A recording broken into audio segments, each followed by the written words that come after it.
Does testosterone make you more manly? Testosterone is certainly a part of the picture, I would say. Dr. Manny's natural rules for boosting your testosterone if it's low would be get a good night's sleep, cut back on the booze, watch what you're eating, maximize your muscle mass and reduce your body fat, and try and be as healthy as possible. Absolutely. Those would all definitely help with sort of maintaining your testosterone production as well as you can. As we age, one of the main things that can cause you to have a lower free testosterone is related to one of the proteins in our blood called sex hormone binding globulin, or SHBG. Say that after a few drinks. Only older men experience low testosterone. Yep, that's definitely a myth. Absolutely, it can happen in younger men. We see many patients who are younger who experience low testosterone. Why is it so important for healthy men to have healthy levels of testosterone? Hello and welcome to the Men's Manual XY.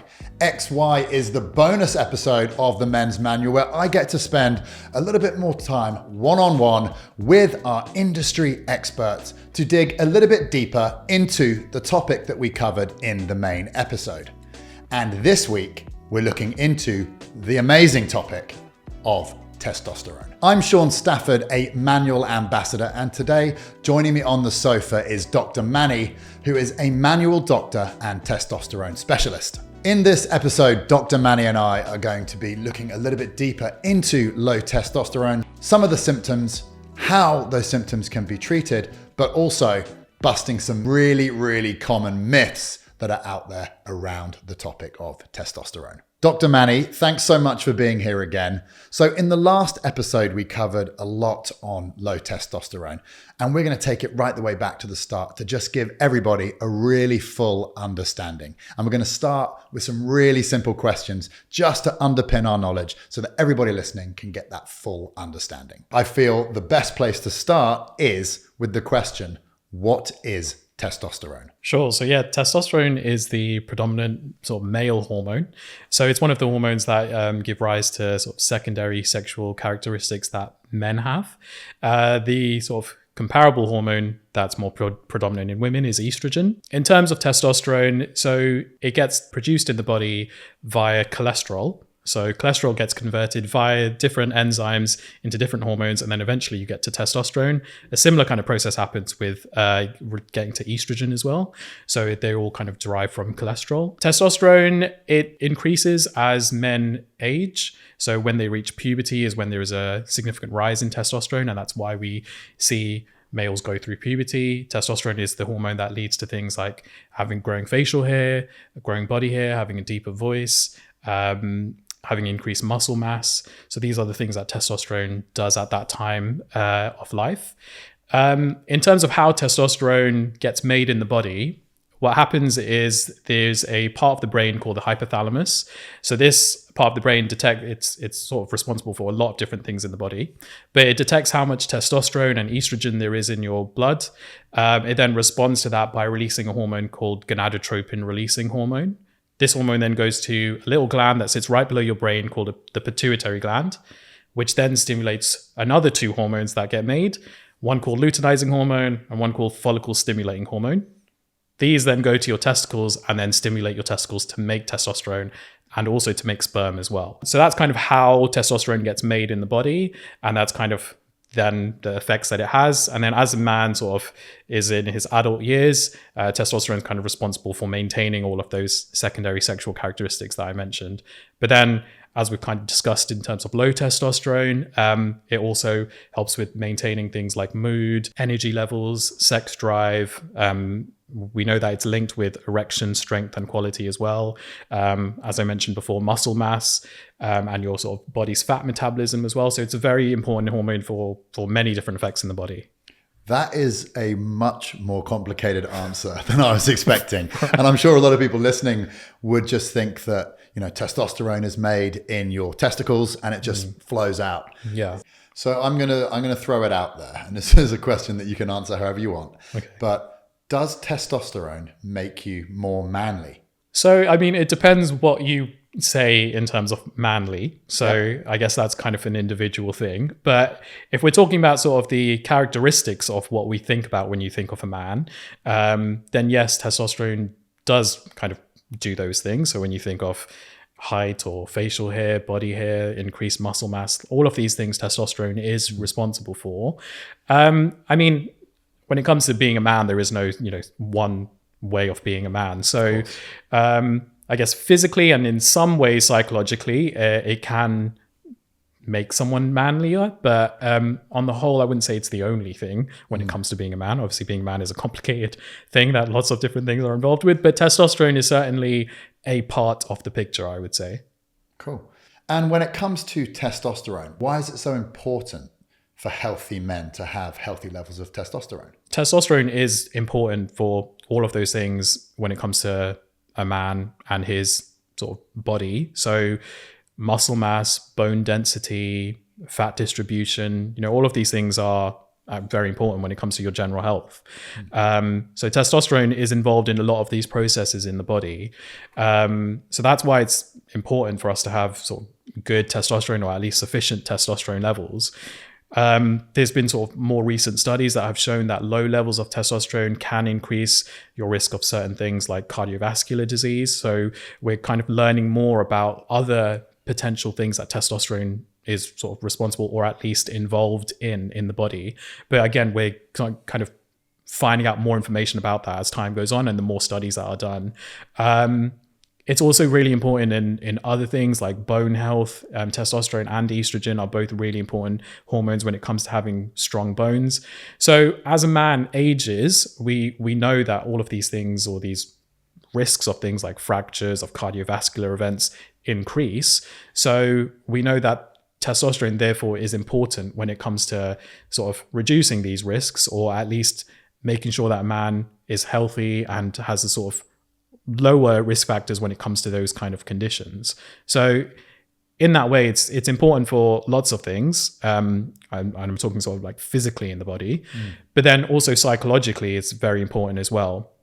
Obviously, that's harder to say in terms of like actual metrics and things, but we know men that have lower testosterone can experience low mood and anxiety and irritability and issues with memory, issues with energy levels. So testosterone, and certainly when we see men that we start sort of testosterone replacement in, who have low testosterone confirmed on blood tests, we then see that they do have improvements in those symptoms. So it is involved in those kind of processes in the body as well when it comes to psychological things.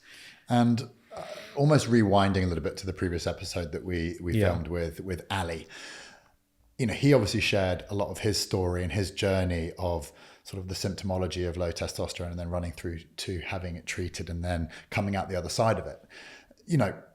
For the people that may not have caught that episode, you explained it really well about the almost 3 buckets of symptoms. Can you remind me, and maybe for some of the listeners that weren't watching that first episode, how you would sort of put the symptomology of low testosterone into those buckets? Yeah, certainly. So when I look at low testosterone, or I assess a patient who is presenting with symptoms of low testosterone, I like to divide the symptoms into 3 separate groups. So the first is the sort of sexual symptoms. The second group is the psychological symptoms. And then the third is the physical symptoms. So if we focus on the sexual symptoms first, so that can be things like reduced libido, lower sex drive, lower interest in having sex, also sort of erectile dysfunctions, things related to the sort of sexual side of things. So that's one area that low testosterone can affect. Then the second being the psychological, that again, the things that I mentioned just now. So mood, energy levels, concentration, memory, it's involved in sort of all of those. So that's the kind of second bucket of symptoms that I look at, or when I speak to patients. And then the third is the physical side of things. So that can be sort of muscle mass. People with low testosterone find that it's harder to put on muscle, or they lose muscle mass easily. They may find it easier to put on body fat, or harder to get rid of body fat. And then there can be symptoms sort of related to hair growth. So finding that your beard growth or body hair growth has slowed down is also another potential symptom or sign of low testosterone. So those are the kind of ways that I divide the symptoms in an easier way of managing it. And I think if you're presenting with sort of several of those symptoms, maybe a couple from each bucket, that would be debilitating, or it could be debilitating as a man to be kind of suffering with those symptoms. What would be your advice when it comes to seeking help, and what would be the first kind of stages in seeking treatment for said symptoms? Absolutely. I would say if these symptoms resonate with anyone, they should look into it. And the very easy first step is to get a blood test to look at your testosterone level. So getting the simple finger prick blood test that you complete at home, it gives us a very good result, into your testosterone. We don't diagnose sort of low testosterone or testosterone deficiency syndrome from one result.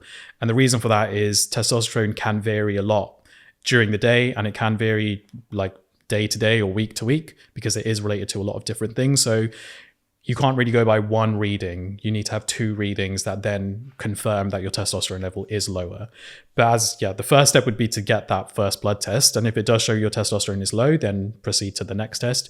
If your levels are fine, then that's fine. It's probably not related to testosterone, but that would be the very first step of looking into it. And I think it's important to not ignore these symptoms. As you mentioned, they can be really debilitating, especially when you've got more than one, or your sex drive is lower. That could be affecting your relationship, your motivation or drive could be lower. That could be affecting your work.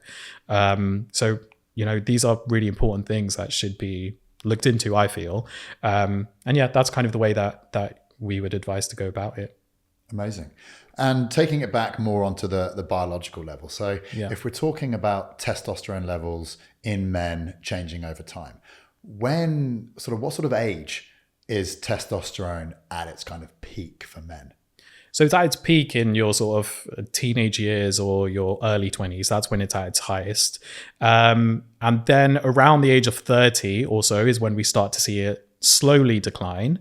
It is a slow decline of around 1% a year. So that's what kind of studies have shown. From the age of 30? From the age of about 28 or 30, yeah. Oh, wow. Okay. And so then it steadily declines as a man ages.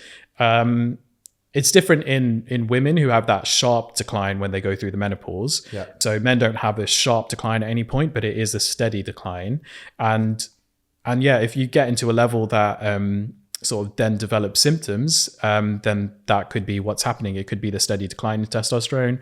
It could be related to something else. There are other conditions and things that can affect testosterone. So that's kind of what we see in men generally. There is a decline after around the age of 30 or so.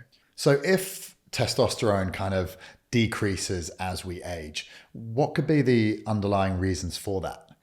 So there's many things involved with testosterone production and that affect your production of testosterone. So as we age, one of the main things that can cause you to have a lower free testosterone being the testosterone that exerts effects in the body, is related to one of the proteins in our blood called sex hormone binding globulin, or SHBG. Say that after a few drinks. Yeah, I know it is tricky to say at times. So as you age, your SHBG levels go up. What that means simply is when you've got more of that in your blood, it binds more of your testosterone. When your testosterone is bound to SHBG, it then becomes inactive, or it isn't able to exert effects.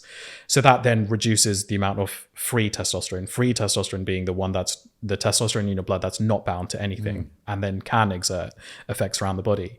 So we know that with an increasing SHBG as you age, which is a normal part of aging, that's one of the reasons why testosterone can be lower as a man gets older. And then it's related to also just general lifestyle things as well. So, weight, alcohol consumption, sleep quality, exercise, all of these things, stress as well, can affect your testosterone production. So these are all reasons why it potentially could decline as a man gets older. Well, I know firsthand experience that, as you age and you potentially have kids, or you get promoted with work, and you get married and relationships evolve and all that sort of stuff. There's definitely more stress involved as a man gets older. So it's, as all of those factors input into your testosterone production, it is not a surprise to me that natural levels of testosterone will plummet as those sort of lifestyle factors kick in. Yeah. When it comes to unpacking how best to move forward, is there anything a man can do naturally to kind of boost and kind of maintain or restore their testosterone levels? Yeah, so it is related to those kind of general lifestyle things that can help kind of optimize your testosterone production. So making sure that you get plenty of like good quality sleep. We know that there are certain conditions that affect your sleep, like sleep apnea. That can also be a cause of low testosterone, because with sleep apnea, you have periods of sort of not breathing during the night, and this can then disrupt your sleep or wake you up. Sometimes people don't even realize they've woken up temporarily, but that's kind of what happens with sleep apnea. And because your sleep pattern is then disrupted, that can actually be a cause of your testosterone production being lower. So looking at things like that, so, treating sleep apnea, for example, if that's something that someone has been diagnosed with, can help increase their testosterone levels. Reducing alcohol, that's sort of another thing that can reduce your testosterone, because it can increase your level of estrogen in the body.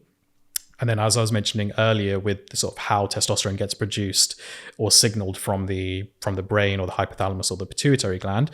So those two are what then detect that your estrogen level is now higher. And as a result, they reduce or signal for less testosterone to be made. So that's how the process of that happens. So again, addressing alcohol and reducing alcohol not only can help with sleep as well, actually, but can help reduce your estrogen levels, which can help boost your testosterone levels. Reducing weight as well. So that again is related to estrogen. So within body fat, it contains an enzyme called aromatase. Aromatase is responsible for converting testosterone into estrogen. So when you've got more body fat, you'll have more aromatase and then more conversion of testosterone into estrogen. And then the same process happens where your brain, your hypothalamus and your pituitary gland detects your higher estrogen levels and therefore signals for less testosterone. And it becomes a kind of vicious cycle, leading to a lower testosterone level. So, if you are potentially overweight, then sometimes just focusing on weight loss alone can actually help boost your testosterone sort of back up to a normal level if your levels are kind of borderline. So these are things to potentially address. Reducing stress as well, but that helps with many different things in the body. So that will also help boost testosterone production. So it's all of these general kind of lifestyle things that help support optimal kind of testosterone production.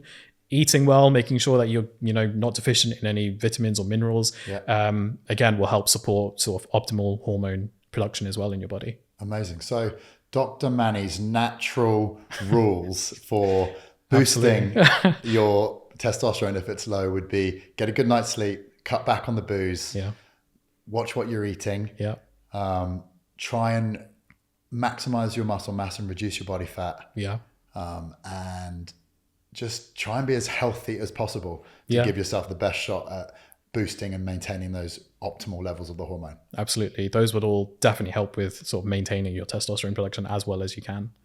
And so say you have a patient that comes to you and they're experiencing some of the symptoms of low testosterone and they're ticking all the boxes. They're getting enough sleep. They've cut back on their alcohol.